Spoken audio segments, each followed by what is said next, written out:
नमस्कार, good morning, शुभ प्रभात। मैं हृदय मिश्र आप सभी का स्वागत करता हूं। कैसे हैं आप सभी लोग? आई होप आप सभी लोग अच्छे होंगे और अपनी पढ़ाई को बहुत ही बेहतर ढंग से कर रहे होंगे। देखिए, पर्व दशहरा का आ रहा है और सभी लोग हर्षोल्लास के साथ इसको मनाएंगे।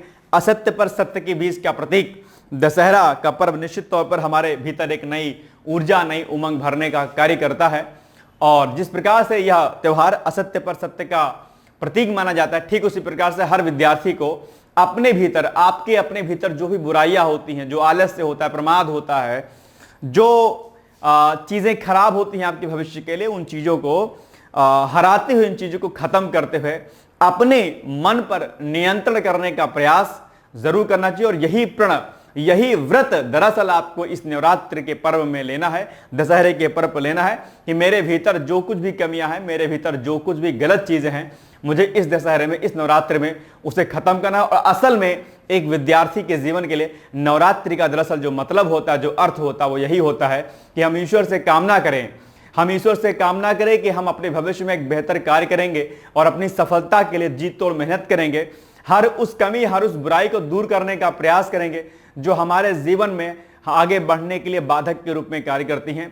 ऐसी सभी कमियों को, चाहे वो आलस्य हो, आपका प्रमाद हो, आपका टाइम वेस्ट करना हो, फोन पर ज्यादा इस्तेमाल करना हो, आपका सोशल साइट्स का ज्यादा इस्तेमाल करना हो, या कोई भी गलत संगति या कोई भी गलत कार्य यदि आप करते हैं, तो इस नवरात्र में इस बार आप ये प्रण लेके इस नवरात्र की समाप्ति कीजिएगा कि ईश्वर हमें अगले वर्ष तक, अगर अगले वर्ष का नवरात्रि आए तो उस नवरात्र तक हम जो है अपनी सफलता को अर्जित कर पाए। और इसके लिए आपको मन पर अपने कंट्रोल करना पड़ेगा, अपनी वाह्य शक्तियों को, अपने आंतरिक शक्तियों से। वाह्य शक्तियां आपके हाथ हो गए, जिसके हाथ में आपके कलम होती है, ये आपके क्या है? ताकत है। इस ताकत को, कलम की ताकत को, अपने बाजुओं की ताकत को, अपने आंतरिक शक्तियों के साथ, अर्थात अपने मन को कंट्रोल करते हुए, अपने कर्म के बारे में सोचते हुए, अपने कर्म के प्रतिफल के बारे में सोचते हुए, निश्चित तौर पर एक ईमानदारी पूर्वक यदि आप कर्म करेंगे तो निश्चित तौर पर आपको सफलता मिलेगी।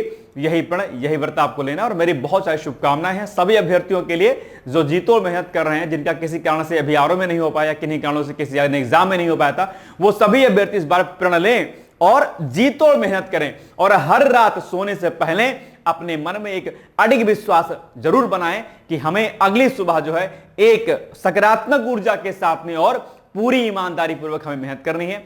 इन्हीं शुभकामनाओं के साथ आइए हम आगे बढ़ते हैं और देखते हैं कि आज कौन सा क्वेश्चन है। 350, 350 इंपॉर्टेंट प्रश्न हमने कर लिए हैं और आज हम लोग 351 यानी कि 391 क्वेश्चन पर हम लोग एंट्री कर रहे हैं। आप लोग ध्यानपूर्वक इसको देखिएगा, एक एक प्रश्न आपके एग्जाम के लिए क्या है, बहुत आवश्यक है। ठीक है, चलिए टॉपिक 51 है, आइए देखते हैं इसमें क्या कुछ सही है। नंबर 1 है, केंद्रीय गृह मंत्री अमित शाह ने गांधीनगर में, कहां पर? गांधीनगर में हाई परफॉर्मेंस, ठीक है, हाई परफॉर्मेंस स्पोर्ट्स सेंटर का शिलान्यास किया है। ठीक है, अमित शाह ने भगवंत श्री बुद्धि सागर सुरेश्वर महाराज की 150वीं जयंती के उपलक्ष्य में ₹150 के सिक्के का विमोचन किया है। तो क्या आपको लगता है कि दोनों कथन सही हैं? अगर आपको लगता है तो अपनी कॉपी में लिखिएगा हाँ, जो भी विकल्प इसमें दिए गए होंगे उन विकल्पों को, क्योंकि अभी जब हम 25 क्वेश्चन को खत्म कर लेंगे तो आप एक बार मैच कीजिएगा कि आपने कुल कितने प्रश्नों को सही किया है एग्जैक्टली। ठीक है, इसमें से अगर आप नोटिस करेंगे तो आप पाएंगे कि इसमें से सी कथन सही है, यानी कि एक भी कथन सही है, दूसरा भी सही है, दोनों कथन इसमें क्या है, एकदम राइट है। ओके, आइए आगे बढ़ते हैं हम लोग। बिल्कुल सही बात है, सी इज द राइट सेंटर, यानी कि केंद्रीय गृह मंत्री अमित शाह जी ने हाई परफॉर्मेंस स्पोर्ट्स सेंटर का शिलान्यास किया और 2036 के ओलंपिक खेल मोटेरा स्टेडियम के पास सरदार पटेल स्पोर्ट्स संकुल में आयोजित करने का प्लान भी है और इसके लिए गुजरात सरकार ने तैयारियां भी शुरू कर दी हैं बॉस। तो ये 2036 का ओलंपिक निश्चित तौर पर भारत के लिए एक बड़ी उपलब्धि के रूप में देखा जा रहा है। और ये फैक्ट भी पूछ सकता है कि भैया ओलंपिक दरअसल कब आयोजित किए जाएंगे इंडिया में, तो ये पॉइंट भी आपको याद रखना है। आइए आगे बढ़ते हैं। नेक्स्ट क्वेश्चन है 352, 2025 में भारत की नेशनल एआई मिशन का नया लक्ष्य क्या है? तो ए ऑप्शन है 2030 तक 50 लाख प्रोफेशनल्स तैयार करना, या फिर केवल रक्षा क्षेत्र में ही इसका प्रयोग करना एआई का, या फिर अमेरिका के मॉडल की नकल करना, या फिर केवल आईआईटीज तक सीमित करना, यानी कि जो आईटी सेक्टर है। बहुत कॉमन सा इसका विकल्प है और मुझे लगता है अगर एआई के बारे में थोड़ा सा भी आपको जानकारी होगी तो आप इन तीनों विकल्पों को तो नहीं ही करेंगे टिक। सिंपल सी बात है, आप यही करेंगे, थोड़ा सा दिमाग अगर आपको होगा। भाई एआई का इस्तेमाल हम केवल रक्षा क्षेत्र में थोड़ी ना कर रहे हैं। एआई का इस्तेमाल तो हम शिक्षा, स्वास्थ्य, डिफेंस, जो भी हमारे सेक्टर्स हैं सब में हम एआई का इस्तेमाल कर रहे हैं। दूसरी बात है अमेरिका के मॉडल की नकल करना। भाई भारत अब वो भारत नहीं रहा कि जो किसी की नकल करेगा। नकल तो हमने कभी किसी की नहीं की, लोगों ने हमारी नकल की है। तो ये विकल्प भी किसी भी तरीके से सही नहीं लग रहा है।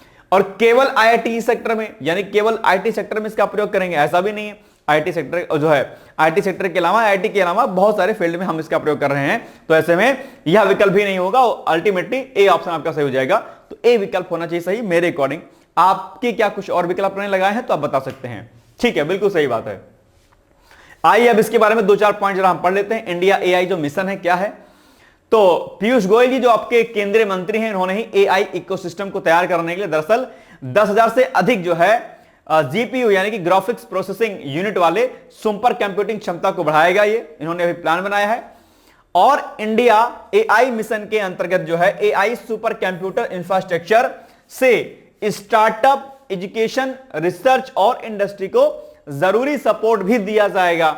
इसके तहत अगर आप देखेंगे तो नेशनल डेटा मैनेजमेंट ऑफिसर भी नियुक्त किया जाएगा ताकि चीजों को रेगुलेट कर सके। कौन? ये जो नेशनल डेटा मैनेजमेंट ऑफिसर होगा। इसके अलावा ये जो क्या करेगा, जो विभिन्न सरकारी विभागों और मंत्रालयों के बीच जो है क्या करेगा, डेटा क्वालिटी में सुधार और एआई के विकास में समन्वय को क्या करेगा, स्थापित करेगा, जिस ऑफिसर की नियुक्ति इसमें की जाएगी। ठीक है, कोई दिक्कत तो नहीं है। आइए आगे बढ़ते हैं हम लोग। नेक्स्ट है इंडिया आई मिशन की डिजिटल इकोनॉमी भी आगे बढ़ाएगा। क्या डिजिटल इकोनॉमी, मैं बार बार आपसे कहता हूं कि यह टर्मिनोलॉजी बहुत चर्चाओं में रहती है। डिजिटल इकोनॉमी का मतलब यह हो गया जो कुछ हम ऑनलाइन लेन देन करते हैं, जो हम पेमेंट करते हैं, जो हम इंटरनेट का इस्तेमाल करते हैं, यानी कि सब कुछ डिजिटलाइज रूप में करने को ही डिजिटल इकोनॉमी कहते हैं। यानी कि डिजिटलाइज करने पर हमारी जो अर्थव्यवस्था में इंपावर होता है, जो हम ग्रोथ होती है, दैट्स कॉल्ड डिजिटल इकोनॉमी, है ना। आजकल सब कुछ काम आप डिजिटलाइज कर रहे होंगे, फॉर्म फिल करने से लेकर के आधार कार्ड के करेक्शन से लेकर के जो कुछ भी कार्य आप करते हैं सब के सब काम जो है आप ऑनलाइन ही करते हैं। अब कागज और पेन का इस्तेमाल कम से कम हो गया, यह अच्छी बात है अपने आप में। चलिए, इसके साथ ही कई सारे और बातें की गई इसमें, और यह मिशन भारत के एआई इकोसिस्टम को मजबूती प्रदान करेगा। इसके साथ ही एआई हमारे समय के सबसे महान आविष्कारों में से एक है। यह कार्यक्रम हमें भारत और दुनिया के लिए एआई के भविष्य को आकार देने वाली ताकत के रूप में स्थापित करेगा। यानी कि इस समय जो अभी अगर आप 90s के होंगे, जैसे हम लोग तो 90s के हैं, आप तो 2000 के बाद के हुए होंगे बर्थ, लेकिन हमने जितनी चेंजेस, जितने बदलाव हम 90s वालों ने देखे हैं, उतने बदलाव वर्ष 2000-2008 के बाद जो बच्चे जन्म लेते हैं उन्होंने नहीं देखा है, या जो अभी जन्म ले रहे हैं उन्होंने देखा।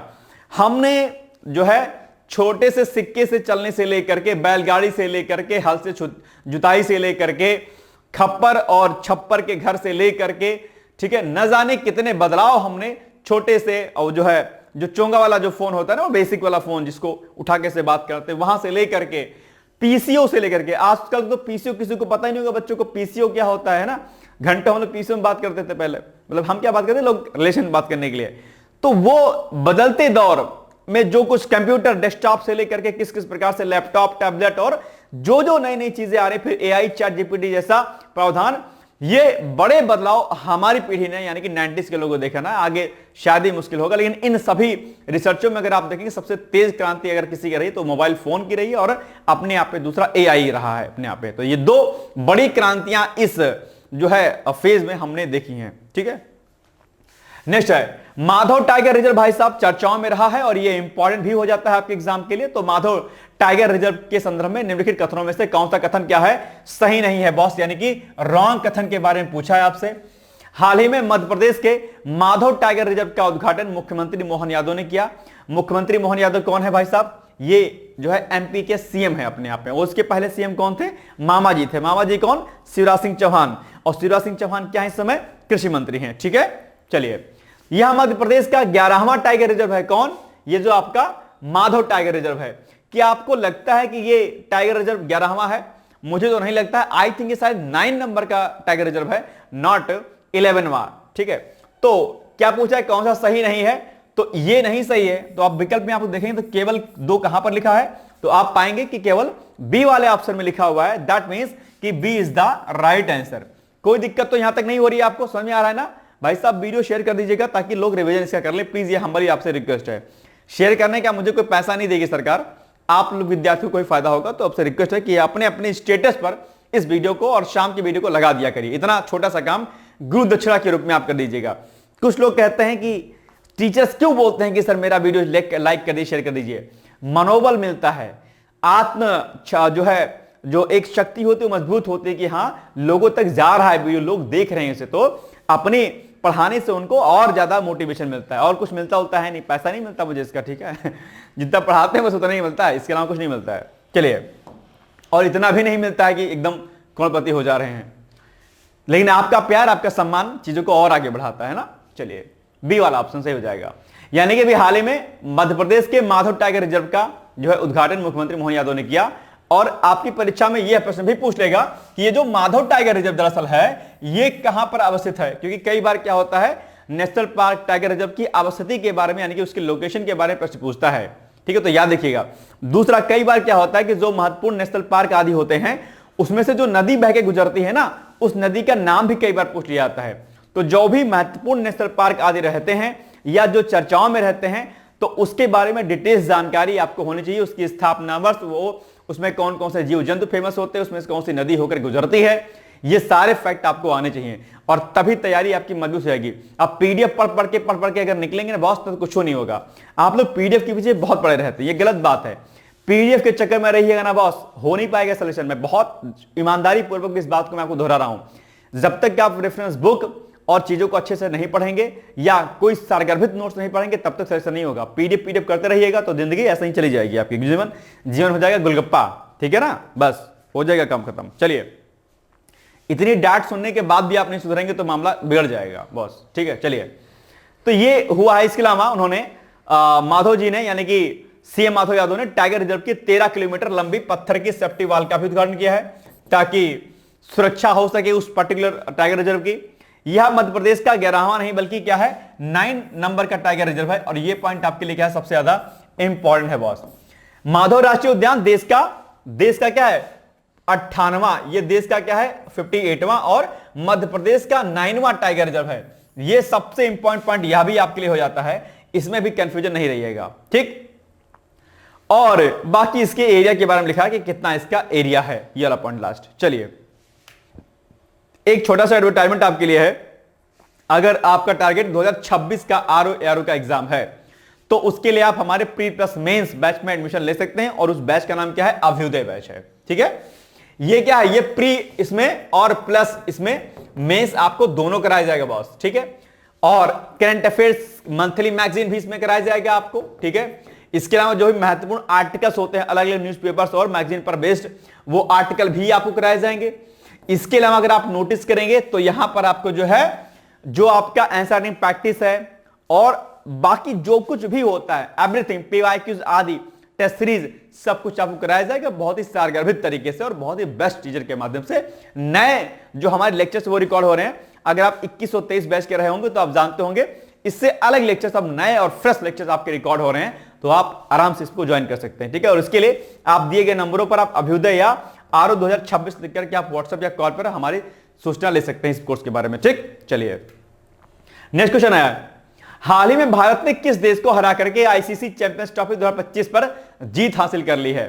तो ये क्या हो जाएगा आपका, दरअसल क्या हो जाएगा ऑप्शन, ऑस्ट्रेलिया, पाकिस्तान, न्यूजीलैंड या फिर साउथ अफ्रीका।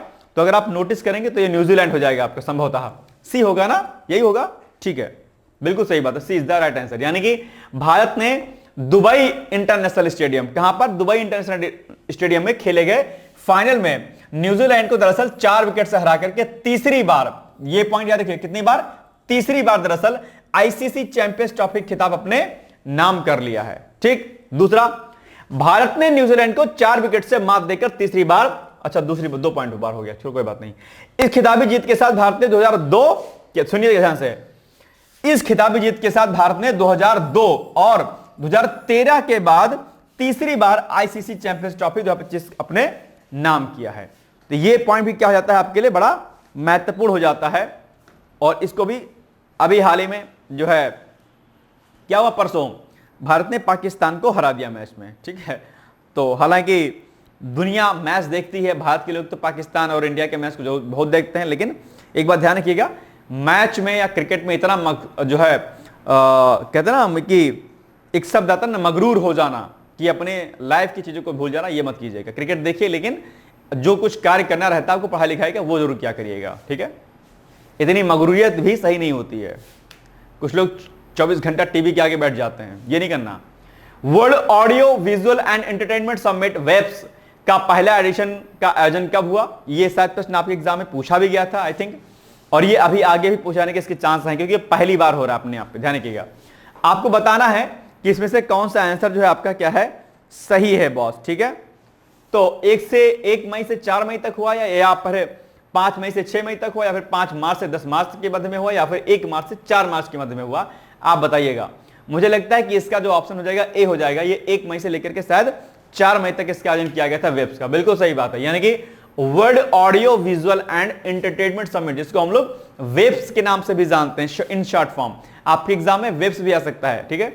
इसका जो पहला एडिशन है, अब चूंकि पहला एडिशन है, पहली बार आयोजित हो रहा है, भारत में हो रहा है, हुआ मतलब संपन्न हो गया अब तो, इसलिए जरूरी हो जाता है आपके एग्जाम में। तो ये क्या हुआ, 1 मई से लेकर के 4 मई के बीच में मुंबई में आयोजित हुआ। आई थिंक आर में शायद आया हुआ है प्रश्न, आई थिंक, है ना शायद।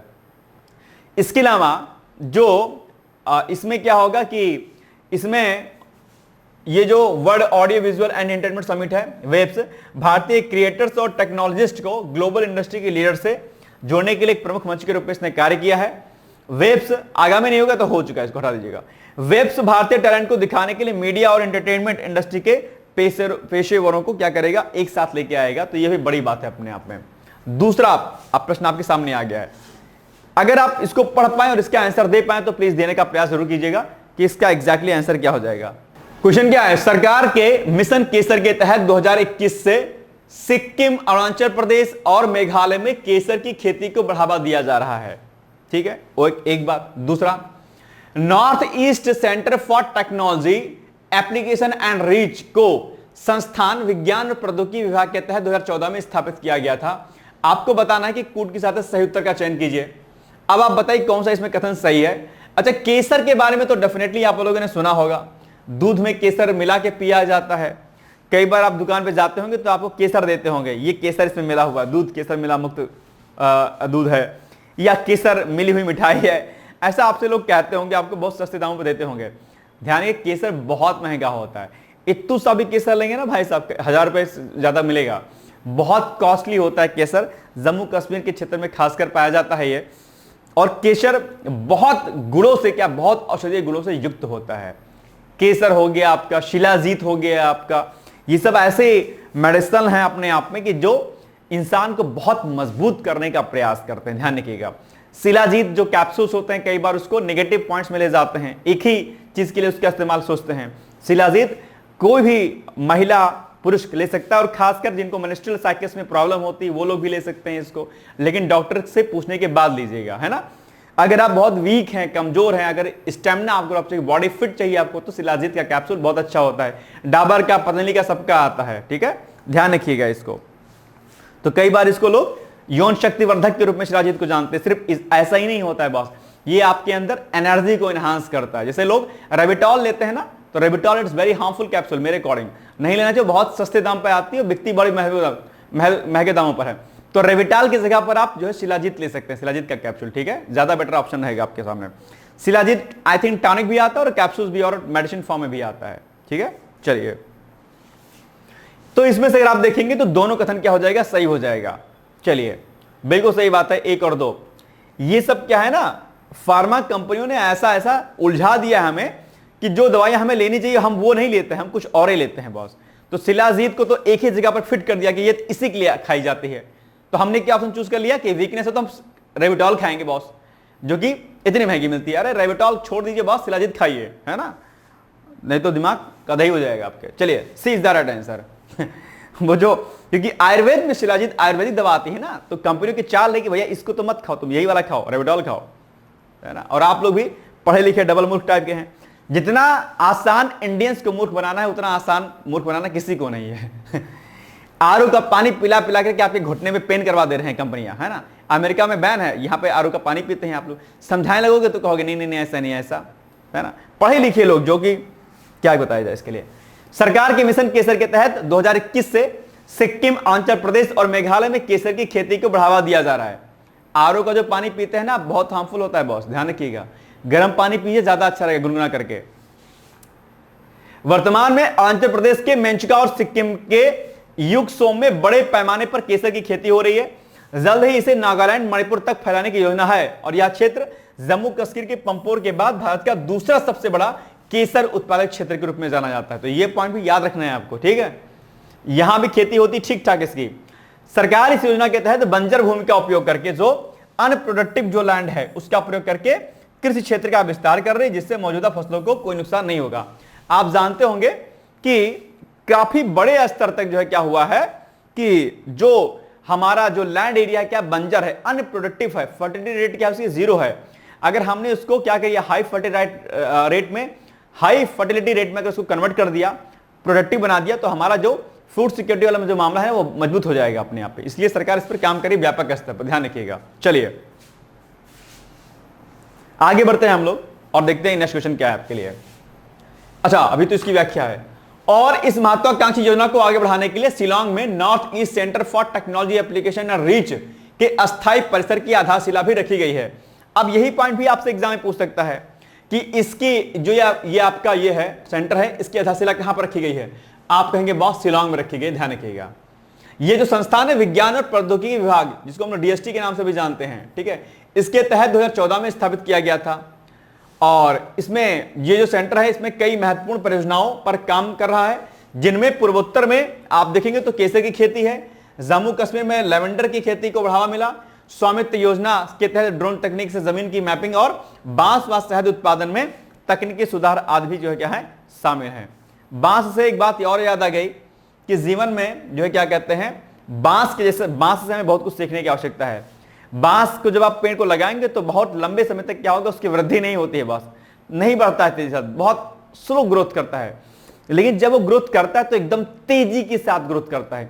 इसलिए बांस जो कि अब आजकल उसको एज ए ग्रास हम लोग करते हैं, प्लांट्स में नहीं रखते हैं उसको। बांस से हमें सीखने की आवश्यकता यह है कि जब आपको लगातार बार बार असफलताएं मिल रही हो तो आपको उससे हताश होने की आवश्यकता नहीं है, बल्कि आपको अपने मनोबल को मजबूत करते हुए पेशेंस अर्थात धैर्य रखने की आवश्यकता होती है। क्योंकि जब आप कुछ टाइम के बाद ग्रो करेंगे ना तो बहुत तेजी के साथ ग्रो करेंगे, लेकिन पेशेंस रखना होगा। ठीक उसी प्रकार से जिस प्रकार से बांस के पौधे में ग्रोथ नहीं होती है, जब होती है तो बहुत तेजी के साथ होती है और पूरा जंगल हो जाता है वहां पर, है ना। ध्यान रखिएगा इस बात के लिए। चलिए आगे बढ़ते हैं हम लोग। हाल ही में जारी ISFR रिपोर्ट जो 2023 है, इसके अनुसार वन क्षेत्र बढ़कर के जो है इतना वर्ग किलोमीटर हो गया है, जो देश के कुल भौगोलिक क्षेत्र का कितना प्रतिशत है। ऑप्शन नंबर ए है 25.1%, बी ऑप्शन है 21.15%, सी ऑप्शन है 30.17% एंड डी ऑप्शन है 17.07%। इसका आंसर मुझे आपसे चाहिए, वो इसलिए चाहिए क्योंकि मैंने ISFR रिपोर्ट आपको कराई हुई है। अगर आपको याद होगा तो मैंने बहुत अच्छे से रिपोर्ट कराई है। अगर आपने नहीं किया है तो ISFR रिपोर्ट और यूपी फॉरेस्ट रिपोर्ट दोनों आप जो है कर लीजिएगा यूट्यूब से, वहां पर मैंने कराया हुआ है। इसका अगर एग्जैक्टली आंसर आप देखेंगे तो पाएंगे क्या होगा इसका आंसर। बॉस आंसर दीजिए प्लीज जल्दी से मुझे, फिर हम आगे बढ़े। इसका आंसर आपको देना है, मैं उम्मीद करता हूं आप देंगे भी मुझे, ठीक है ना। चलिए इसका आंसर हो जाएगा ए वाला, यानी कि 25.17% इज द राइट आंसर। ठीक है, ध्यान रखिएगा। आइए आगे बढ़ते हैं हम लोग, इसकी व्याख्या देखते हैं जरा। ठीक है, बिल्कुल ए इज द राइट आंसर। अब व्याख्या पढ़ते हैं थोड़ा सा। तो हाल ही में जारी जो ISFR रिपोर्ट 2023 है, उसके अनुसार भारत में वन क्षेत्र बढ़कर के जो है कितना हो गया है, इतना वर्ग किलोमीटर हो गया है, जो देश के कुल भौगोलिक क्षेत्र का 25.17% है। वन क्षेत्र में यह बढ़ोतरी 2015 में दर्ज जो है इतना जो एरिया आप देख पा रहे होंगे 7,94,250 वर्ग किलोमीटर, यानी कि 24.16% की तुलना में अधिक है अपने आप में, यानी कि इसमें वृद्धि देखी गई है। आप जानते हैं कि सरकार ने national mission for a green India, wild life habitat development और नगर वन योजना जैसी कई योजनाएं चलाई हैं। इसके अलावा प्रतिपूरक वनीकरण और कोष प्रबंधन और योजना प्राधिकरण के तहत भी जो है इसमें वनीकरण किया रहा है, यानी कि सरकार ने अलग अलग कार्यक्रमों के माध्यम से वनीकरण पर क्या किया है, फोकस किया है। आप जानते होंगे कि 33% जो है वन का होना आवश्यक होता है अगर किसी देश में अगर बात की जाए, क्योंकि अगर इससे कम वन होते तो फिर दिक्कत हो जाती है। इसलिए और वैसे भी ग्रीन हाउस इंपैक्ट जो है अपने आप में ज्यादा हो रहा है और उसके कारण जो है क्लाइमेट चेंज जैसी समस्या आपको देखने को मिलती हैं, और इसीलिए जरूरी हो जाता है कि हम जो है वनों का विकास तेजी के साथ करें। और जलवायु परिवर्तन को दूर करने के लिए सरकार ने जलवायु परिवर्तन कोष भी की स्थापना भी की है ना। चलिए आइए आगे बढ़ते हैं हम लोग। और यहां पे फंडिंग लिखा है कि कितना कितना पैसा हमने इसमें दिया, खर्च किया है। नेक्स्ट है 2015 में, ठीक है, वर्ल्ड हेल्थ असेंबली में भारत कौन सी पहल प्रस्तुत की थी, अभी चर्चाओं में रहा है तो आपको बताना है। तो नंबर 1 पॉइंट है ग्लोबल डिजिटल वैक्सीन ट्रैकर, ठीक है, या pandemic treaty on one health, या फिर इंटरनेशनल मलेरिया एलिमिनेशन फंड, या फिर वर्ल्ड हेल्थ चार्टर। तो इसका आंसर क्या हो जाएगा, इसका आंसर हो जाएगा आपका ऑप्शन नंबर बी, पैंडेमिक, ठीक है। अच्छा एक बात बताओ, पैंडेमिक से एक बात आ गई, एपिडेमिक, एंडेमिक एंड पैंडेमिक, ये क्या होता है बॉस, बताइएगा मुझे इसका उत्तर देकर के तुरंत। एपिडेमिक, एंडेमिक एंड पैंडेमिक क्या होता है, आपकी कई बार आपके एग्जाम में पूछा जाता है प्रश्न, तो इसका आंसर आप मुझे दीजिएगा तुरंत, ठीक है, क्या होता है ये। इसका विकल्प बी हो जाएगा सही। यानी कि भारत ने WHO यानी कि वर्ल्ड हेल्थ ऑर्गेनाइजेशन की 2025 वर्ल्ड हेल्थ असेंबली में pandemic treaty on one health प्रस्ताव रखा। इसमें मानव पशु पर्यावरण स्वास्थ्य के लिए संयुक्त ढांचा सुझाया गया कि भैया मानव और पशु और पर्यावरण के बीच जो एक अंतर संबंध है उसको स्थापित करते हुए इनके लिए हमें व्यापक स्तर पर कार्य करने की आवश्यकता है। ओके, चलिए नाउ नेक्स्ट क्वेश्चन। अच्छा छोटा सा एडवर्टाइजमेंट आपके लिए है, पीसीएस का एग्जाम आप जानते होंगे बड़ा महत्वपूर्ण होता है और बहुत सारे लोग पीसीएस की तैयारी करते भी हैं, लेकिन कई बार क्या होता है कि सही मार्गदर्शन, सही मेंटरशिप और सही गाइडेंस की वजह से वो तैयारी नहीं कर पाते हैं, ठीक है। तो अभी आपके लिए सूचना यह है कि 2026 के एग्जाम के लिए पीसीएस का हमारा बैच चल रहा है जो कि रिकॉर्डेड है और जो कि प्री प्लस मेंस के पॉइंट ऑफ व्यू से, यानी कि फाउंडेशन बैच हमारा है। इस बैच को आप चाहे तो ज्वाइन कर सकते हैं। इसमें हम लोग recorded video lecture pre plus mains के पॉइंट ऑफ व्यू से, आपके प्रीवियस ईयर क्वेश्चन पेपर, आपके प्री के भी, मुख्य परीक्षा के भी, प्री की टेस्ट सीरीज आपकी, मुख्य परीक्षा की टेस्ट सीरीज आपकी, आंसर प्रैक्टिस आपका, क्विज, ये सभी चीजें आपको यहां पर कराई जाएंगी और बहुत बेसिक से पढ़ाया जाएगा, बहुत एडवांस से हम नहीं शुरुआत करेंगे क्योंकि बहुत सारे बच्चे ऐसे होते हैं जो ग्रामीण पृष्ठभूमि से आते हैं जिनका एजुकेशन इतना बहुत बेहतर तो नहीं होता है। ऐसे में सबको इक्वलिटी के साथ लेकर चलने का प्रयास हमारा रहता है और हम इस पर जो है काम करते हैं अच्छी तरीके से, ठीक है। तो आप एक बात ध्यान रखिएगा कि आप इस पर फोकस कर सकते हैं और अल्टीमेटली इसमें अगर आप देखेंगे तो इसमें सीसैट, हिंदी आदि भी आपको कराया जाएगा, ठीक है, ये बात भी आप ध्यान रखिएगा। चलिए तो यहां पर क्या होगा कि बहुत सारी चीजें आपको प्रोवाइड कराई जाएंगी और सबसे खास बात यह है कि अगर इस बैच को आप लेते हैं तो किसी खास जो है बुक्स या ऐसी किसी भी चीज को या बाहरी किसी नोट्स आदि को पढ़ने की आवश्यकता आपको नहीं रहेगी। बहुत सारगर्भित तरीके से, बहुत सिस्टमैटिक तरीके से आपको चीजें कराई जाएंगी। इसमें लेक्चर्स के साथ में आपको करंट अफेयर्स का वीडियो भी रहेगा, इसमें उसका पीडीएफ रहेगा, महत्वपूर्ण जो मैगजीन्स आपकी होती हैं आदि होते हैं उनके लेक्चर्स प्लस उनके पीडीएफ में नोट्स आपको, और इसके अलावा आपकी प्रॉपर मेंटरशिप गाइडेंस आदि भी आपको कराया जाता है। तो अगर कहीं कोई दिक्कत होती है, कहीं कोई प्रॉब्लम होती है, कुछ भी इश्यूज होता है तो आप कांटेक्ट कर सकते हैं, कोई इशू नहीं है, ठीक है ना। आप एकदम क्या कर रहिएगा, निश्चिंत रहिएगा और इसके लिए आप हमें दिए गए कॉन्टैक्ट नंबर अर्थात 8604440921 पर आप बातचीत कर सकते हैं। कोई अगर प्रॉब्लम है तो इसके लिए यहां पे भी आप मुझसे बात कर सकते हैं, ठीक है। चलिए नेक्स्ट क्वेश्चन है, अभी हाल ही में भारतीय रिजर्व बैंक का निम्नलिखित में से किस संस्था के द्वारा डिजिटल ट्रांसफॉर्मेशन अवार्ड 2025 से सम्मानित किया गया है। तो नंबर 1 ऑप्शन आपका central banking London, B IMF, C WTO या फिर डी ऑप्शन है इनमें से कोई नहीं। अगर आपको पता है तो इसका आंसर आप दीजिएगा और नहीं पता है तो हम आगे बढ़ते हैं। क्या होगा इसका एग्जैक्टली उत्तर, इसका एग्जैक्टली जो उत्तर होगा बॉस वो हो जाएगा ए ऑप्शन, यानी कि सेंट्रल बैंकिंग लंदन के द्वारा दरअसल ये किया गया है। तो ए इज द राइट आंसर, ठीक है ना। चलिए बिल्कुल सही बात है। अब आइए इसकी व्याख्या पढ़ लेते हैं। तो भारतीय रिजर्व बैंक यानी कि आरबीआई को, है ना, सेंट्रल बैंकिंग लंदन के द्वारा डिजिटल ट्रांसफॉर्मेशन अवार्ड 2025 से जो है सम्मानित किया गया है और आरबीआई को प्रवाह और सारथी पहल के लिए, 2 पहलें थी, इसके लिए इनको चुना गया है। इससे केंद्रीय बैंक में पेपर का इस्तेमाल कम हो गया है। आप जानते हो कि सरकार डिजिटलाइज होने पर काम कर रही है, डिजिटल एजुकेशन पर, डिजिटल हेल्थ पर, डिजिटल इकोनॉमी पर और डिजिटल इंफ्रास्ट्रक्चर आदि पर जो है काम कर रही है। ऐसे में पेपरलेस जो इकोनॉमी है, पेपरलेस जो वर्क कल्चर है, इस पर सरकार व्यापक स्तर पर काम कर रही है और पेपर कल्चर को समाप्त कर रही है। कागज जो बनता है आप जानते होंगे, जो बड़े अच्छे कागज होते हैं वो बड़े बहुत ज्यादा पेड़ों को काट करके बनाए जाते हैं ना, तो ये एक बड़ा नुकसान होता है। इससे जो है डिफॉरेस्टेशन होता है अपने आप में और बहुत चीजें नुकसानदेह होती हैं, इसलिए इसको कंट्रोल किया जाता है। आरबीआई को इन हाउस डेवलपर टीम द्वारा डेवलप किए गए प्रवाह और सारथी सिस्टम सहित अपनी पहलों को सम्मानित और मान्यता दी गई है। ठीक है, इसके अलावा पुरस्कार समिति ने इस बात पर गौर किया कि दोनों डिजिटल पहलों ने पेपर बेस्ड सबमिशन के इस्तेमाल को कम किया है, जिससे आरबीआई की आंतरिक और बाहरी प्रक्रियाओं में क्या हुआ है, चेंज हुआ, यानी कि बदलाव आया है। बस इतना ही था। और इसमें कई सारी बातें और लिखी गई हैं, आप चाहें तो इसको पढ़ सकते हैं। आप जानते होंगे कि जनवरी 2023 में लाइव होने वाली इस पहल के साथ कर्मचारियों को डॉक्यूमेंट्स को सुरक्षित ऐप से स्टोर और शेयर करने की सुविधा मिली। इसके साथ ही रिकॉर्ड मैनेजमेंट में भी सुधार हुआ है।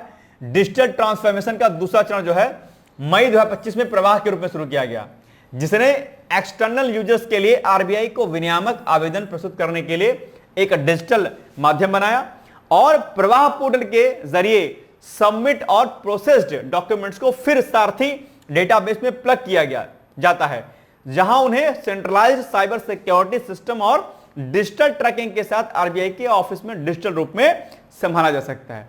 तो ये जो कार्य आप देख पा रहे, इसीलिए जो है इसको ये पुरस्कार दिया गया, सम्मानित किया गया अपने आप में। ठीक है ना, चलिए नेक्स्ट है 2025 में UNESCO integrable cultural heritage list में भारत की कौन सी परंपरा शामिल हो गई है? तो छऊ नृत्य झारखंड का है, या लावड़ी महाराष्ट्र का, गरबा गुजरात, या फिर गंगा आरती वाराणसी की? बताइए क्या होगा इसका उत्तर, अगर आपको पता है तो। मेरे अकॉर्डिंग इसका जो आंसर हो जाएगा बॉस, हो जाएगा डी वाला, यानी कि ये जो ऑप्शन आप देख पा रहे होंगे ये हो जाएगा आपका एग्जैक्टली सही उत्तर। ठीक, चलिए तो ये इसी को इसमें गंगा आरती को शामिल किया गया है। संभवतः आप लोगों से मोस्टली लोग गंगा आरती वाराणसी में जो होती है देखा होगा, नहीं देखा है तो देख के आइएगा, अपने संस्कृति को जानने समझने का मौका मिलिए। हर की पौड़ी जो है आपका हरिद्वार में, वहां पर भी गंगा आरती होती है, लेकिन बृहद रूप में वाराणसी में गंगा आरती ज्यादा अच्छे से होती है। ठीक है, हालांकि हर की पौड़ी भी अपने में बहुत मनोरम दृश्य है, वहां पर जाते आपको एक खास सुकून मिलेगा। चलिए 2025 में ग्लोबल सस्टेनेबल फाइनेंस समिट कहां पर हुई है? पेरिस में हुई है, नई दिल्ली में हुई है, दिल्ली में, या टोक्यो में, या फिर न्यूयॉर्क में हुई है? अगर आपको आता है तो आप बताइएगा, नहीं आता तो फिर कोई बात नहीं। क्या होगा इसका एग्जैक्टली आंसर? इसका जो उत्तर हो जाएगा बॉस, हो जाएगा नई दिल्ली या दिल्ली। जहां तक मुझे ऐसा लगता है दिल्ली, बी वाला ऑप्शन होना चाहिए सही, बिल्कुल सही बात है। यानी कि 2025 का ग्लोबल सस्टेनेबल जो फाइनेंस समिट है दिल्ली में हुआ, और भारत ने सॉवरेन क्लाइमेट फंड का प्रस्ताव भी इसमें जो है क्या है, रखा हुआ है। ओके, याद रहेगा, ये सारे पॉइंट बहुत महत्वपूर्ण हैं आपके लिए। नेक्स्ट है आतंकवाद प्रतिघात पर आसियान रक्षा मंत्रियों के सम्मेलन प्लस विशेषज्ञ कार्य समूह की 14वीं बैठक का आयोजन कहां पर किया गया बॉस? तो लखनऊ, नागपुर, इंदौर, या फिर नई दिल्ली? क्या होगा इसका एग्जैक्टली उत्तर, बताइएगा मुझे, बताइए क्या होगा इसका उत्तर इसका। अब आप नहीं बता पाइएगा तो क्या कीजिएगा बॉस, बताइए, सारी चीजें आपके लिए बहुत महत्वपूर्ण होती हैं। ठीक है ना, इसका उत्तर नई दिल्ली होगा क्या, या लखनऊ होगा, क्या होगा?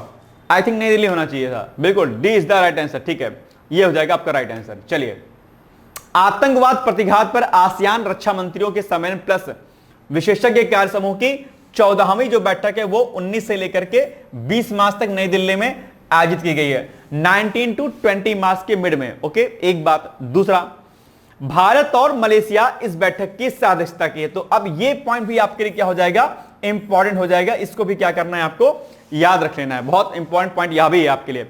बैठक में शामिल होने के लिए आसियान के 10 सदस्य देशों का डेलीगेशन जो है भारत में आया हुआ था, तो ये पॉइंट भी आपके लिए इंपॉर्टेंट है। नेक्स्ट है, इसमें कई सारे देश थे, जैसा कि आप यहां पर देख पा रहे होंगे, ब्रुनोई, कंबोडिया, इंडोनेशिया, ठीक है, मलेशिया, और बहुत सारे कंट्री यहां पे आई हुई थी। वहीं 8 संवाद भागीदार यानी ऑस्ट्रेलिया, न्यूजीलैंड, दक्षिण कोरिया, जापान, चीन, अमेरिका और रूस के प्रतिनिधियों के साथ ही तिमोर लेस्ते और आसियान सचिवालय के सदस्यों ने भी इसमें पार्टिसिपेट किया। तो एक बड़ा आयोजन था अपने आप में। यह बैठक 2024 से 2027 के वर्तमान चक्र के लिए काउंटर आतंकवाद पर एक्सपर्ट वर्किंग ग्रुप की गतिविधियों पर पहला सत्र भी थी। टेररिज्म आजकल बड़ा मुद्दा रहता है, लेकिन दुख इस बात का है कि जिस आतंकवाद को अमेरिका जो है कभी उसको आतंकवादी संगठनों को, कई सारे संगठनों को जिसने आतंकवादी अंतर्राष्ट्रीय का घोषित कर रखा था, अमेरिका उन्हीं के साथ हाथ मिला रहा है। आज अभी हाल ही में कौन से देश के एक नए राष्ट्रपति बने हैं, जिस देश के राष्ट्रपति को कभी अमेरिका ने जो है एक खुले रूप में आतंकवादी करार दिया था और बहुत बड़ा इनाम भी घोषित किया था कि ये भाई साहब आतंकवादी हैं। वह कौन सा आतंकवादी व्यक्ति है जो अब किसी एक देश का क्या हो गया है, राष्ट्रपति के रूप में जो है उनको चुना गया है? अगर आपको आता है तो बताइएगा मुझे, ठीक है? देखते हैं कि आपके अंदर कितना दिमाग है। चलिए, 2025 में international court of justice ICJ जिसको बोलते हैं ने किस मामले में भारत के पक्ष का समर्थन किया था? इंटरनेशनल कोर्ट ऑफ जस्टिस, ये बड़ा इंपॉर्टेंट, कई बार इसके बारे में प्रश्न आपके एग्जाम पूछ लिया है। इंटरनेशनल कोर्ट ऑफ जस्टिस, जैसे हमारे देश में सबसे बड़ी कोर्ट कौन सी है? सुप्रीम कोर्ट है। वैसे अंतरराष्ट्रीय स्तर के वाद विवादों को सुलझाने के लिए आईसीजे है, इंटरनेशनल कोर्ट ऑफ जस्टिस को बोलते हैं, ठीक है? International court of justice. तो कौन सा ऐसा विवाद रहा है जिसमें इंडिया का पक्ष जो है आईसीजे ने लिया है? तो वो अगर आप देखेंगे विवाद कौन सा रहा है तो आप पाएंगे कि ये जो मालदीव सीमा विवाद था, इसी पर जो है भारत का रुख जो है अच्छा रहा है यहां पे। चलिए, सेम पॉइंट वही जो हमने आपको जस्ट बताया अभी। आगे, पीएम मोदी द्वारा कब नई दिल्ली में राजनीति और भू आर्थिकी पर, ठीक है, यानी कि जियोपॉलिटिक्स पर केंद्रित 3 दिवसीय सम्मेलन रायसीना डायलॉग का उद्घाटन किया बॉस? ये रायसीना डायलॉग बहुत फेमस है, आप जानते होंगे, और इसके बारे में कई बार प्रश्न पूछा जाता है। तो पहले तो आप मुझे बताइए कि इसका एग्जैक्टली जो उत्तर हो जाएगा वो क्या हो जाएगा, क्योंकि ये बहुत आवश्यक है अपने आप में। तो इसका आंसर हो जाएगा 17 मार्च, यानी कि 17 मार्च को इसका किया गया। देखो 17 मार्च सही है। रायसीना एक पहाड़ी है जो कि नई दिल्ली में अवस्थित है, आप जानते होंगे, राजभवन जो है लाल किले के पास में, और राष्ट्रपति भवन के पास में, और यहीं पर जो है नई दिल्ली में इसका आयोजन किया जाता है। कहां पर? न्यू दिल्ली में। इसका आयोजन न्यू दिल्ली में किया जाता है। और इस रायसीना डायलॉग में अलग अलग मुद्दों पर बातचीत होती है सभी कुछ प्रमुख देशों के मध्य में, और ये रायसीना डायलॉग बहुत महत्वपूर्ण है। आतंकवाद, पर्यावरण, इसके अलावा जो भी मनी लॉन्ड्रिंग और बाकी जो अन्य वैश्विक मुद्दे अर्थात जो एक ग्लोबल जो इश्यूज होते हैं उन पर डिस्कस किया जाता है, और उसको दूर करने के लिए रणनीति यानी कि इसकी स्ट्रैटेजी को बनाया जाता है। तो ये रायसीना डायलॉग कई बार आपके एग्जाम पूछा भी जाता है इसके बारे में, तो इसको आप लोग डिटेल्स में पढ़ लीजिएगा, ठीक है? और ये इसका आयोजन दिल्ली में ही होता है। यानी कि पीएम मोदी ने 17 मार्च को राष्ट्रीय राजधानी नई दिल्ली में भू राजनीति यानी कि जो है जियो पॉलिटिक्स और भू आर्थिकी यानी कि जियो इकोनॉमी पर केंद्रित 3 दिवसीय सम्मेलन, कौन सा? रायसीना डायलॉग के कौन सा संस्करण है? ये 10वें संस्करण का उद्घाटन किया, और समापन इसका कब हो गया? जो है आपका 19 मार्च को, यानी कि 17, 18, 19, 20, है ना? इसमें 125 देशों के 3500 अधिक प्रतिनिधियों ने हिस्सा लिया। बताइए, 125 कंट्रीज, सोचिए कितनी बड़ी बात है। इनमें न्यूजीलैंड के प्रधानमंत्री क्रिस्टोफर लक्सन भी शामिल हुए थे, और उनके बारे में कुछ पॉइंट दिया है जो कि इन्होंने लिखा है कि लक्सन ने जो है एक मुख्य भाषण दिया था इसमें। और रायसीना डायलॉग का आयोजन दरअसल ऑब्जर्वर रिसर्च फाउंडेशन विदेश मंत्रालय की साझेदारी से किया गया। इस वर्ष के रायसीना डायलॉग की थीम क्या है? थीम है काल चक्र, पीपल, पीस एंड क्या प्लेनेट। फैक्ट की बात करें तो हिंदी न्यूजीलैंड में 5वीं सबसे अधिक बोली जाने वाली क्या है भाषा? ये, क्योंकि न्यूजीलैंड के जो आए हुए थे प्रधानमंत्री जी, इसीलिए चर्चाओं में आ सकता है कि 5वीं सबसे अधिक बोली जाने भाषा के रूप में हम न्यूजीलैंड में जानते हैं इसको। तो ये बड़ी बात है अपने आप पे। हमारे यहाँ पर हिंदी बोलने में गुनाह हो जाता है ना, क्या कीजिएगा। नेक्स्ट है, विश्व उपभोक्ता दिवस कब मनाया जाता है? अगर किसी को पता है तो मुझे बताइएगा। 12 मार्च, 13 मार्च, 14 मार्च या 15 मार्च? इसका आंसर मैं आपसे चाहता हूं, तो जरा जल्दी से मुझे कमेंट करके बताओ कि दरअसल विश्व उपभोक्ता दिवस यानी कि वर्ल्ड कंज्यूमर राइट डे यानी कि अधिकार दिवस कब मनाया जाता है? बताइएगा मुझे। बहुत आवश्यक क्वेश्चन है, कई बार पूछा जाता है। ये आपका क्या है? 15 मार्च को। डी वाला ऑप्शन हो जाएगा कि आपका एग्जैक्टली सही हो जाएगा, और यहां से प्रश्न अक्सर पूछे जाते हैं एग्जाम में। चलिए, आप जानते हो कि आप उपभोक्ता अगर हैं, कंज्यूमर अगर आप हैं, तो आपके पास बहुत सारे राइट्स होते हैं। मैं कई बार कहता हूं, अगर कोई चीज आपको खराब मिल जाती है, कुछ पैकेज में खराब मिलता है, धोखाधड़ी जैसा महसूस अगर आपको होता है, चाहे ऑनलाइन कोई भी आप सामान लें या कोई भी ऑफलाइन सामान आप लें, अगर आपको लगता है कि ये सामान आपका खराब है, एक्सपायरी मिल गई है आपको, या जो कहा था आपने वो ना देकर कुछ और दिया गया, तो आप अपने राइट्स का इस्तेमाल करके उस पर्टिकुलर जो है कंपनी या उस पर्टिकुलर जो है जो ही जहां से आप सामान लेते हैं उसके खिलाफ आप जो है कंज्यूमर कोर्ट जाकर के एफआईआर दर्ज करा सकते हैं अपने राइट्स के लेके। तो उसमें प्रावधान है। इसके अलावा महत्वपूर्ण जो भी खाद्य पदार्थ आदि होते हैं, इनसे संबंधित जो दुकानें, होटल, रेस्टोरेंट आदि होते हैं, वहां से अगर आपको कुछ चीज खराब लगती है तो आप उसको वहां से उसका सैंपल लेकर के आप जो टेस्टिंग लैबोरेटरीज होती है वहां पर भेज सकते हैं टेस्ट कराने के लिए, और उसके बाद आगे विधिक कार्रवाई पर होती है। आपके बहुत सारे अधिकार हैं, ठीक है। अगर आपको लगता है कि समोसा खराब है, इसमें कुछ नहीं अच्छी चीज है, अगर आपको लगता है कि रक्षाबंधन में, दीपावली में मिठाई में जो खोआ इस्तेमाल किया गया है वो बहुत घटिया क्वालिटी का है या खराब है, इसमें कुछ अन्य सामान मिलाया गया है, तो आप उसका सैंपल लेकर के लैब भेज सकते हैं। ये राइट है आपका, ध्यान रखिएगा, ठीक है। आप अगर एक नागरिक हैं तो नागरिक के पास अथक अधिकार होते हैं, लेकिन हम जानते ही नहीं अधिकार। हम तो क्रिकेट और बॉलीवुड मूवियों में हम बिजी रहते हैं, हमको तो बस उसी मजा आता है, पता नहीं क्या है ना। चलिए इसकी व्याख्या देख लेते हैं एक बार। तो ये हर साल 15 मार्च को मनाया जाता है। उपभोक्ताओं के अधिकारों और उनके जो है उनकी चीजों को संरक्षित करने के लिए यह होता है। विश्व उपभोक्ता अधिकार दिवस, दरअसल इसकी थीम इस बार की क्या है? थीम है अस्थायी जीवन शैली के लिए एक उचित बदलाव। और यह फैक्ट आपके लिए इंपॉर्टेंट भी है, इसको आप क्या करिएगा, एक बार नोट कर लीजिएगा। यह थीम सभी उपभोक्ताओं के लिए टिकाऊ और स्वस्थ जीवन शैली विकल्पों को उपलब्ध, सुलभ और किफायती बनाने की तत्काल आवश्यकताओं को दर्शाती है। साथ में यह सुनिश्चित करती है कि ये बदलाव लोगों को बुनियादी अधिकारों और जरूरतों को बनाए रखें अपने आप पे। यानी कि जब तक हम अपने अधिकार को नहीं जानेंगे, जब तक हम अपने राइट्स को नहीं समझेंगे, तब तक हमारे साथ जो है क्या होगा, धोखाधड़ी होता रहेगा। इसलिए हर व्यक्ति को अपने अधिकारों को जानना समझना जरूरी होता है। इसलिए जब आप बड़े बड़े ऑफिस में जाते होंगे या सरकारी विभाग में जाते होंगे तो वहां पर नागरिक घोषणा पत्र लिखा रहता होगा, सिटीजन चार्टर लिखा रहता होगा। सुना कि नहीं सुना कभी? क्या होता है citizen charter boss? Citizen charter क्या होता है? सिटीजन चार्टर आपके कुछ अपने राइट्स होते हैं। तो जब किसी विभाग में आप जाते हैं, ऑफिस में काम कराने सरकारी, तो वहां पर सिटीजन चार्टर वो दीवार आदि में चिपका रहता है और ये आवश्यक है। सिटीजन चार्टर को पोस्टर बैनर्स के माध्यम से जो है ऑफिसों में लगाना आवश्यक है एडमिनिस्ट्रेशन के लिए। आपके अधिकार की बात इसमें कही जाती है, इसको पढ़ा करिए, जाना करिए आप लोग, ठीक है। नहीं तो ऐसे अधिकारी बड़े बड़े आपको बेवकूफ बनाते रहेंगे और आप लिए बाबूजी बाबूजी करते रहेंगे, आप एकदम से मरियल बन जाते। किसी डीएम के पास जाएंगे, साहब जी साहब जी साहब जी, अरे साहब नहीं, अरे वो नौकर हैं, आप मालिक हो बॉस, ठीक है।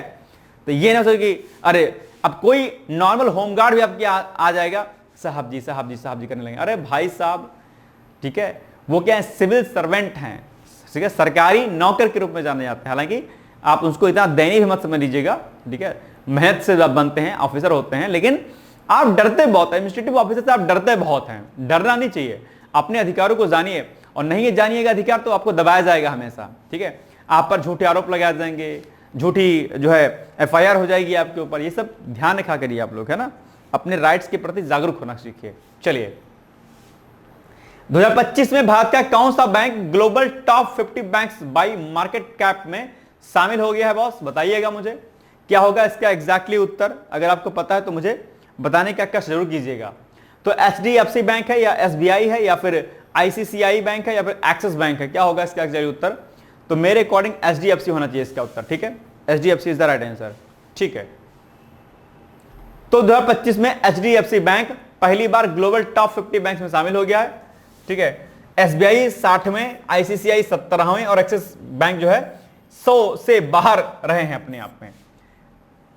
एचडीएफसी का मार्केट कैप जो है 180 बिलियन से अधिक हो गया है ना। चलिए नेक्स्ट है, निम्नलिखित कथनों में कौन सा कथन सही नहीं है? यानी कि आपसे रॉन्ग स्टेटमेंट के बारे में पूछा गया है, कथन गलत कौन सा है। नंबर 1, होलबर्ग पुरस्कार, संभवतः सुना ही होगा आपने, अक्सर एग्जाम में आता भी है। तो होलबर्ग पुरस्कार एक अंतरराष्ट्रीय पुरस्कार है जो नॉर्वे सरकार द्वारा कला, मानविकी, सामाजिक विज्ञान, कानून और धर्मशास्त्र में उत्कृष्ट कार्य के लिए दिया जाता है, ठीक है। इस पुरस्कार की शुरुआत दरअसल 2010 में नॉर्वे सरकार के द्वारा की गई थी। अब आप बताइए कौन सा विकल्प क्या है का रॉन्ग है? तो देखो ये तो मुझे सही लग रहा है, ठीक है, होलबर्ग पुरस्कार अक्सर आता भी एग्जाम में, तो ये तो ठीक लग रहा है। लेकिन ये जो आप दूसरा विकल्प देख पा रहे होंगे, ये मुझे सही नहीं लग रहा है। ये क्यों नहीं सही लग रहा है? क्योंकि 2010 में जो इसकी बात की गई, स्थापना की या शुरुआत की, ये 2010 में नहीं, आई थिंक जहां तक मुझे याद आ रहा है संभवतः जो है इसकी शुरुआत 2003 में होती है। अगर मैं गलत नहीं हूं तो 2003 में शायद इसकी शुरुआत होती है। इधर लीजिए 2003 में जहां तक शायद। तो विकल्प 2 इसमें क्या हो जाएगा? रॉन्ग हो जाएगा। अब आप देखिए कहां पर विकल्प में 2 है, तो B is the right answer, कोई दिक्कत वाली बात नहीं है, बिल्कुल ठीक है। और देखिए शुरुआत कहां कब हुई थी, 2003 में हुई थी, ठीक है। चलिए आइए पढ़ते हैं इसकी व्याख्या। अभी हाल ही में क्या हुआ है कि कोलंबिया विश्वविद्यालय जो है, वहां के जो प्रोफेसर हैं गायत्री चक्रवर्ती स्पिवाक ने होलबर्ग पुरस्कार 2025 जीता। अब इनका नाम क्या करना है, आपको याद रखना है, भूलिएगा नहीं बॉस, है ना। गायत्री चक्रवर्ती कहां की हैं ये, कोलंबिया विश्वविद्यालय की हैं, ठीक है।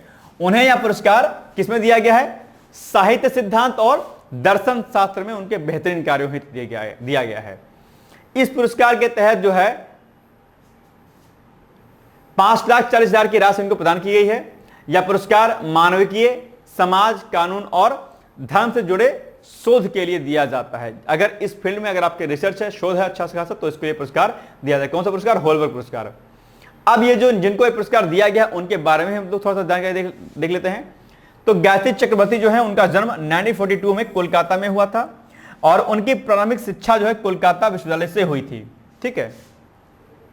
अब अगर बात होलबर्ग पुरस्कार के बारे में बात करते हैं तो ये क्या है, होलबर्ग एक अंतरराष्ट्रीय पुरस्कार है, इंटरनेशनल अपने आप में प्राइज है, और जो कि नॉर्वे गवर्नमेंट के द्वारा, किसके द्वारा, नॉर्वे सरकार के द्वारा कला, मानविकी, सामाजिक विज्ञान, कानून और धर्मशास्त्र में उत्कृष्ट कार्य के लिए या तो इन क्षेत्रों में किसी एक में या अंतःविषय कार्य के माध्यम से उत्कृष्ट विद्वानों को प्रतिवर्ष जो दिया जाता है, यानी कि ये हर वर्ष दिया जाता है, ठीक है। अगर हम इसकी शुरुआत की बात करते हैं तो वर्ष 2003 में नॉर्वे सरकार के द्वारा इसकी शुरुआत की गई थी, जो कि अभी आप विकल्प में इसको गलत लिखा गया था, यहां पर सही लिखा गया है। इस पुरस्कार का नाम अगर की हम बात करते हैं तो यह नाम डेनिश नॉर्वेजियन लेखक और शिक्षाविद लुडविग होलबर्ग के नाम पर जो है इसको रखा गया था। तो यह भी पॉइंट क्या है आपके लिए इंपॉर्टेंट है, राइट। चलिए नेक्स्ट है, विश्व वायु गुणवत्ता रिपोर्ट 2024 के संदर्भ में निम्नलिखित कथनों में कौन सा से कथन सही है। तो नंबर 1, भारत विश्व का 5वां सबसे अधिक प्रदूषित देश है, ठीक है। दूसरा, दुनिया के 20 सबसे अधिक प्रदूषित शहरों में से 13 शहर जो है क्या है, भारत के हैं। और ये बहुत महत्वपूर्ण प्रश्न है, पर्यावरण का प्रश्न है। मैं उम्मीद करता हूं कि आप इसका उत्तर मुझे जरूर बताएंगे। अगर आपको पता है तो कूट की सहायता से सही उत्तर का चयन कीजिए। भारत विश्व का 5वां सबसे अधिक प्रदूषित देश है, बताइएगा इसका उत्तर क्या हो जाएगा। 368 का कौन सा उत्तर हो जाएगा सही, बताइएगा मुझे। विकल्प देखिए और बताइए, चूज करिए। और नहीं बता पाइएगा तो क्या हो जाएगा बॉस, दिक्कत हो जाएगी, बताइएगा मुझे जरूर से क्या होगा इसका उत्तर। इसका उत्तर हो जाएगा आपका ऑप्शन नंबर बॉस सी वाला, यानी कि इसमें अगर आप नोटिस करेंगे तो इसमें दोनों ही कथन क्या है आपके सही है एग्जैक्टली, यानी कि सी इज द राइट आंसर, ठीक है ना। चलिए आइए आगे बढ़ते हैं। तो भी हाल ही में स्विस कंपनी IQAir ने विश्व वायु गुणवत्ता रिपोर्ट 2024 जारी किया था, ठीक है। तो इसके अनुसार विश्व की जो सबसे पॉल्यूटेड जो कैपिटल है, राजधानी है, वो क्या है, नई दिल्ली है अपने आप में। यानी कि पूरे विश्व में भारत की राजधानी नई दिल्ली ऐसी है जो कि क्या सबसे ज्यादा प्रदूषित है अपने आप पर। ये भारत के लिए एक बड़ी चिंताजनक बात है अपने आप में, ठीक है। दूसरी बात, भारत विश्व का 5वां सबसे अधिक प्रदूषित देश भी है अपने आप में। यानी कि अगर कैपिटल की बात करेंगे, राजधानियों की बात करेंगे, तो पूरे वर्ल्ड में राजधानियों के मामले में भारत की राजधानी नई दिल्ली नंबर 1 पर है। जबकि अगर देशों की बात करेंगे तो उस पूरे वर्ल्ड वाइड में अगर आप बात करेंगे तो भारत विश्व का 5वां सबसे प्रदूषित जो है क्या है, देश है अपने आप में। तो ये दोनों डेटा आपको क्या होने चाहिए, याद होने चाहिए। जिसका औसत वायु गुणवत्ता जो सूचकांक है, एयर क्वालिटी जो इंडेक्स है, वो 50.6 माइक्रोग्राम प्रति घन मीटर है। दुनिया के 20 जो सबसे अधिक प्रदूषित शहर हैं, कितने, 20 जो शहर जो दुनिया में सबसे अधिक प्रदूषित हैं, उनमें से भारत के जो है 13 शहर भारत के उसमें शामिल हैं। बताइए कितनी बड़ी बात है। यानी कि अगर हम वर्ल्ड वाइड देखेंगे, अब 3 डेटा आपके सबसे इंपॉर्टेंट इसमें आपको मिल जा रहे हैं। यानी कि अगर पूरे दुनिया में अगर हम राजधानियों की बात करते हैं, जो सबसे प्रदूषित जो राजधानियां हैं, उसमें से अगर आप बात करेंगे तो राजधानी के मामले में आपका दिल्ली क्या टॉप पे है, यानी कि नंबर 1 पर दिल्ली सबसे प्रदूषित राजधानी के रूप में है world wide.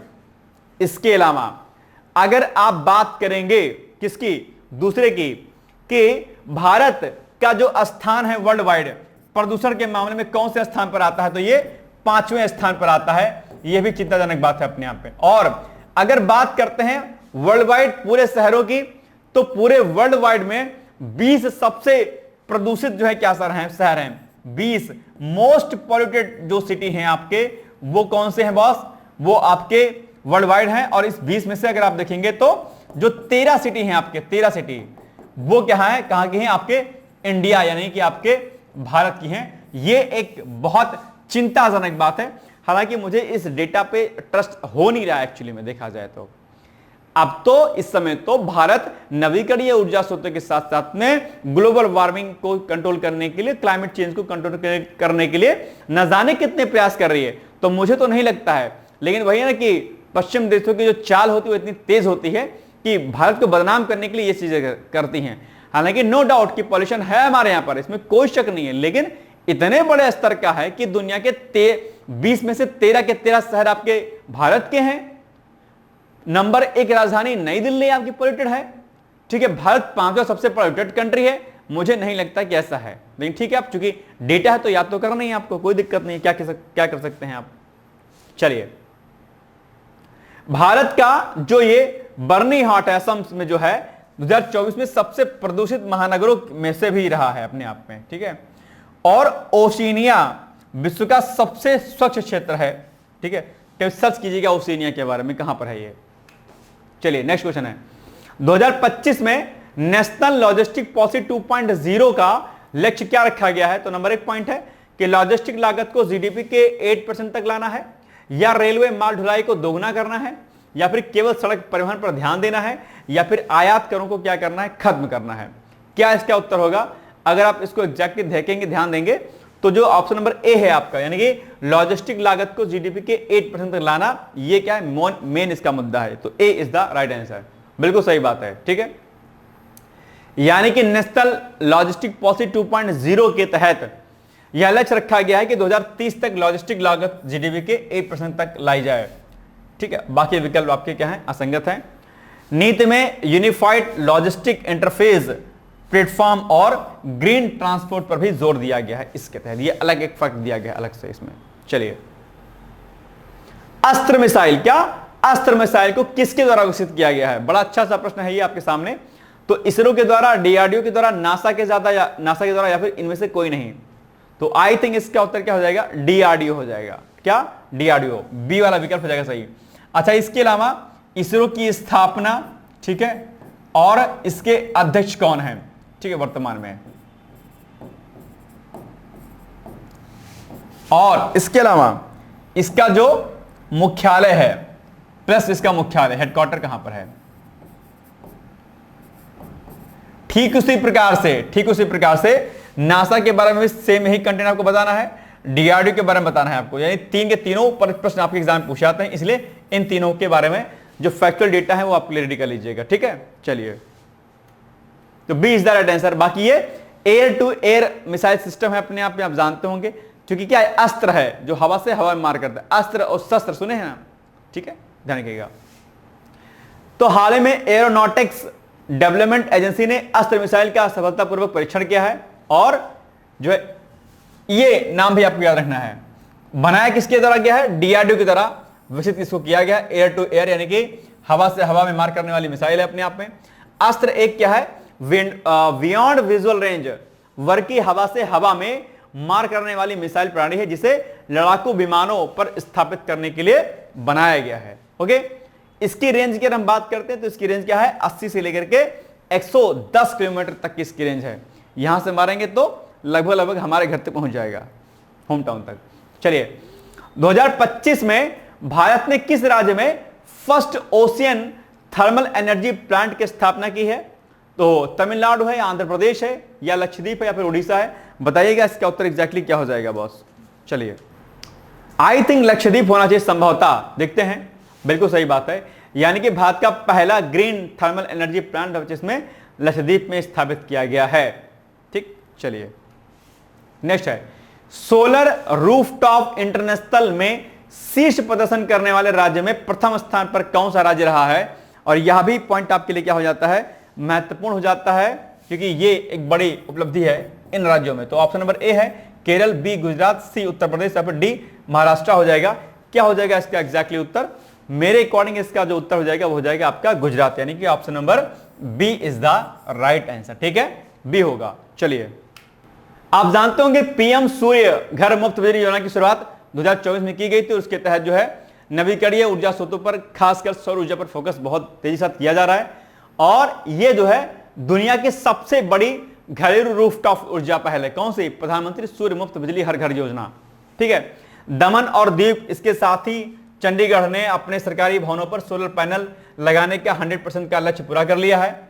Solar rooftop installation में 30% करने वाले राज्य में प्रथम स्थान पर गुजरात का है। ठीक है, और सेकंड पर कौन है? केरल है। बड़ा इंपॉर्टेंट पॉइंट है, याद रखिएगा, भूलिएगा नहीं। ठीक है, यानी कि सोलर रूफटॉप इंस्टॉलेशन में प्रथम राज्य कौन सा है? इंस्टॉलेशन में गुजरात है। ठीक है, नंबर 2 पर केरल है आपका, और तीसरे स्थान पर क्या है? उत्तर प्रदेश है बॉस। तो ये फैक्ट हो जाएगा आपके लिए सबसे महत्वपूर्ण। इसको क्या करिएगा आप एग्जैक्टली याद रख लीजिएगा, पूछ सकता है एग्जाम में डेफिनेटली। इस योजना के अंतर्गत 1 करोड़ परिवारों को प्रतिमाह जो 300 यूनिट तक का मुफ्त बिजली दिया जाता है।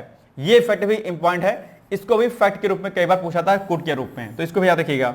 दूसरा, इस योजना के माध्यम से 2027 तक 30 गीगावाट सौर ऊर्जा क्षमता जोड़ने का प्लान है। तो ये 3 फैक्ट जो पॉइंट नंबर 4, 5 एंड 6, ये 3 के 3 पॉइंट आपके लिए क्या है? सबसे इंपॉर्टेंट है। इनको क्या करिएगा? भूलिएगा नहीं। इस यहां पर प्री और मेंस दोनों में आपके एग्जाम में प्रश्न पूछा जा सकता है। यहां से नेक्स्ट क्वेश्चन है, बोंगो सागर नौसैनिक अभ्यास निम्नलिखित में से किन 2 देशों का अभ्यास है? तो ये भारत और Bangladesh A option, B option Bharat और नेपाल का है, सी ऑप्शन भारत और अफगानिस्तान का है, या फिर डी ऑप्शन है क्या है? इनमें से कोई नहीं। बताइएगा इसका एग्जैक्टली आंसर क्या हो जाएगा। तो अगर आप नोटिस करेंगे नौसैनिक जो अभ्यास है, अच्छा नौसैनिक अभ्यास है, भी ध्यान रखिएगा। ठीक है, तो ये दरअसल भारत और बांग्लादेश के मध्य में आयोजित किया जाता है। तो भारत और बांग्लादेश कहां पर लिखा हुआ है? ए वाले पॉइंट पे लिखा हुआ है, यानी कि ए इज द राइट आंसर। कोई दिक्कत वाली बात तो नहीं है, बिल्कुल सही बात है। यानी कि भारत और बांग्लादेश के बीच नौसैनिक अभ्यास बोंगो सागर 2025 का भी हाल ही में आयोजन किया गया था। और बोंगो सागर का जो पहला संस्करण है वो वर्ष 2019 में आयोजित किया गया। ठीक है, पहला संस्करण 19 में भारतीय नौसेना की ओर से आईएनएस रणबीर ने भाग लिया, और भारत बांग्लादेश के मध्य अभ्यास संप्रीति का आयोजन भी किया जाता है। ठीक है, यह भी ध्यान रखिएगा, संप्रीत अभ्यास। और ये पॉइंट जो 3rd नंबर है, इसको भी याद रखना कि आईएनएस रणबीर ने इसमें हिस्सा लिया। नेक्स्ट क्वेश्चन है, पाई दिवस कब मनाया जाता है? 374 क्वेश्चन नंबर। क्या पाई दिवस कब मनाया जाता है? बड़ा इंपॉर्टेंट है। पाई का मान क्या होता है? 22/7 होता है। क्या? 22/7 है ना, जानते होंगे आप लोग। खूब हमने पाई खेला है हाई स्कूल में, बहुत मैथ लगाया था मैंने हाई स्कूल में। हम लोग की मैथ मेरी इतनी अच्छी थी, हाई स्कूल लेवल तक बहुत अच्छी थी। मतलब जिस चैप्टर को लोग कहते हैं ना कि ट्रिग्नोमेट्री, मेंसुरेशन और कैलकुलस वगैरह बहुत टफ होता है, और ये मुझे सबसे आसान लगते थे बॉस, सबसे आसान मतलब जबरदस्त लगते थे, है ना। आज भी जो है ट्रिग्नोमेट्री के बहुत सारे चीजें पता है, sine cos tan cos sec cot, जिसका मान क्या होता है? 0, 60, 30, 90 होता है ना। 0, 1/2, 1/√2, √3/2, 1, यही ना होता है। अभी भी याद है बॉस। ठीक है, चलिए 0, 30, 45, 60, 90 है ना शायद। चलिए 0, 1/2, 1/√2, नहीं 0, 1/2, 1/√2, √3/2 ऐसा करके समथिंग है ना। हाँ यही है शायद, 2 बार बोल दिया तो कंफ्यूजन हो गया पहली बार में सही निकला था, है ना। चलिए कोई बात नहीं। क्या होगा इसका उत्तर? इसका जाएगा सी वाला। 14 मार्च को मनाया जाता है। ठीक है, कौन सा? पाई दिवस। यानी कि प्रतिवर्ष जो है 14 मार्च को, कब? 14 मार्च को जो है पाई दिवस मनाया जाता है। पाई दिवस गणितीय स्थिर, यानी कि जो पाई इसका सिंबल है, इसका वार्षिक उत्सव है। 2009 में संयुक्त राज्य अमेरिका के प्रतिनिधि सभा ने पाई दिवस की मान्यता का समर्थन किया था। यह वृत्त की परिधि और उसके व्यास के अनुपात को दर्शाता है। तो कई बार हो सकता है कि फैक्ट में यही पूछ ले कि पाई किसको दर्शाता है, तो वृत्त की परिधि और उसके व्यास। ठीक है, ये वृत्त हो गया, ये वृत्त हो गया।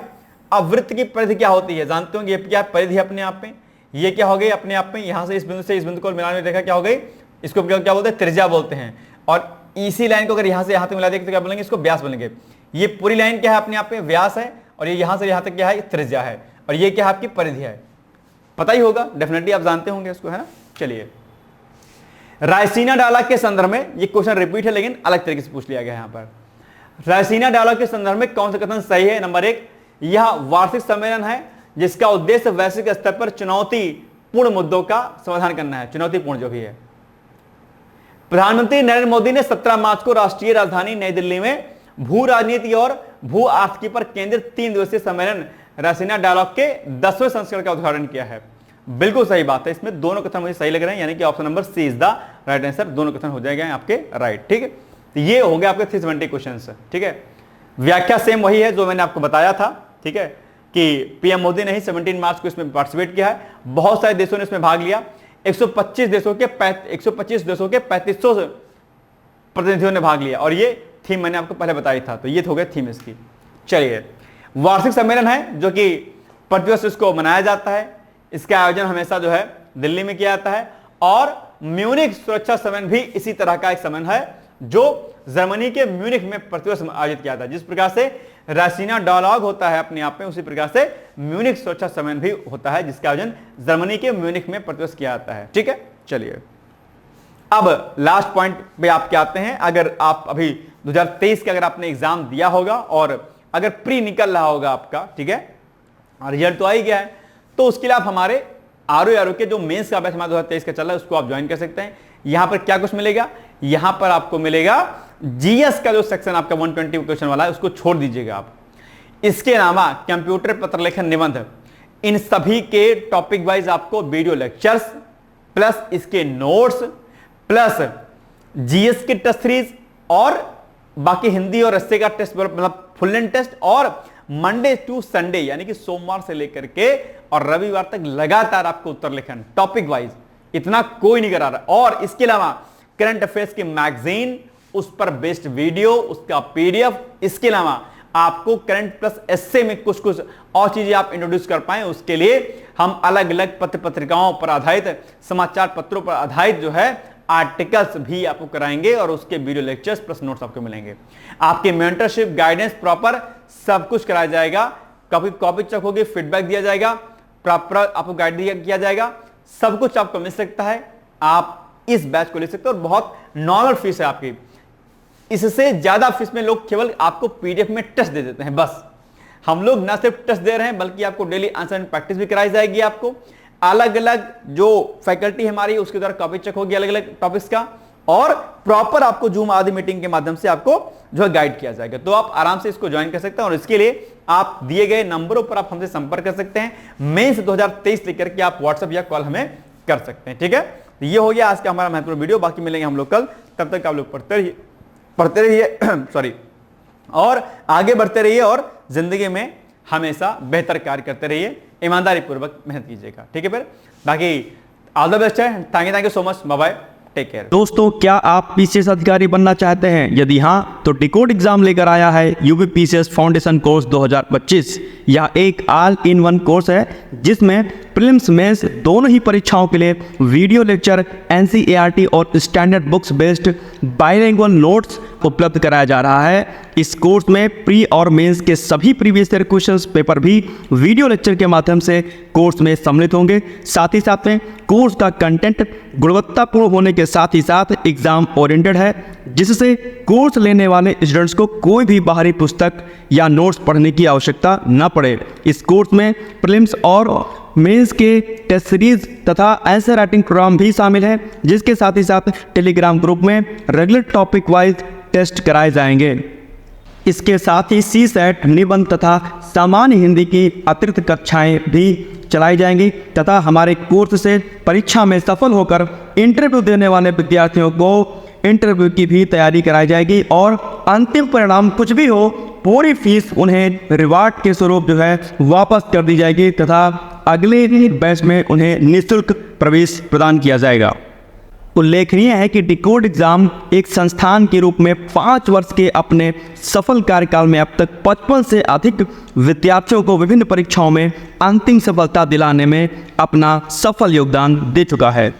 इस कोर्स की फीस 15,000 रुपये निर्धारित की गई है, लेकिन पहले प्रवेश देने वाले 100 विद्यार्थियों को 3,000 रुपये की विशेष छूट दी जा रही है। और अधिक जानकारी के लिए हमारे संस्थान के नंबर 6307495944 पर संपर्क करें।